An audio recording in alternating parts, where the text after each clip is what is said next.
Сәлем достар, сіздермен бірге тұрмыс тіршілік каналы. Қазір сіздермен қарбыздың адам ағзасын тазалап, артықшылықтардан арылуға көмектесетін разгрузка жайында сөз қозғағым келіп отыр. Жалпы барлығыңыз білесіздер, жаз айларында қарбыз өте көп көлемде әр отбасыда желінетін.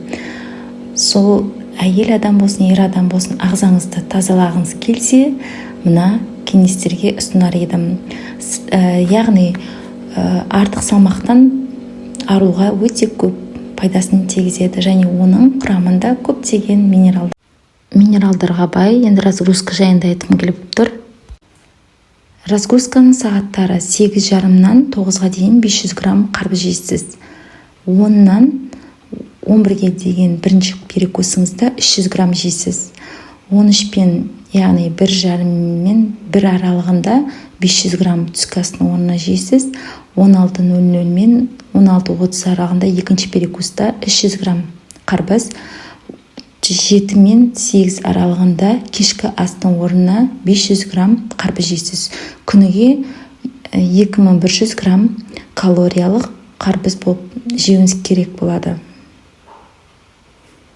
Үй жағдайында осылай артық салмақтан арылып, және де ішкі ағзаңызды тазалап аласыз. Ол үшін міне таразыны алып, салмағын өлшеп, алдына дайындап қойып жесеңіздер болады. Енді қарбыздың пайдасы туралы айтпай кету мүмкін емес. 92% судан тұрады. Құрамында ақуыздар, майлар жоқ болғандықтан тез еритін, қуат беретін көмірсулар ода өте көп.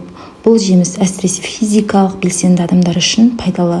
Қарбыздың бұлшық етке арналған магний көп болғандықтан кальцийдің сөнуіне көмектеседі.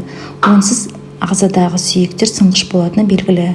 Сонымен қатар фтор, фосфор, магний, А6 және С витаминдерімен толып тұр бұда. Сондықтан бұны антиоксидант ретінде аминокислоттың сіңуіне көмектесетін витаминдер бар. Ыстық күндері қарбыздың маңыздылығы тіптен арта түсетіні белгілі. Дүниежүзілік денсаулық сақтау ұйымы да қарбыздың дәрумендерге барлығына бай екендігін атап өткен. Қарбыздың дәнегінің өзінде де құнар бар. Өйткені ол нәрлі заттармен байытылған. Ішінде тұз, минералдар, темір және магний бар. Қарбыздың отаны негізінде Африка елінен әкелінген. Әсіресе оңтүстік Африка деп айтылады. Өсімдіктердің Қытайдағы мәртебесі де өте жоғары екен. Батыс қарбызы деген атауы сол бүгінге дейін белгілі болып отыр.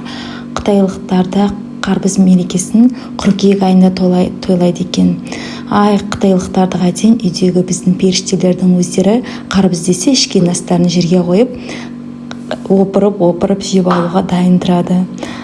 Осылай детокс жасап, ағзаңызды тазалаңыздар.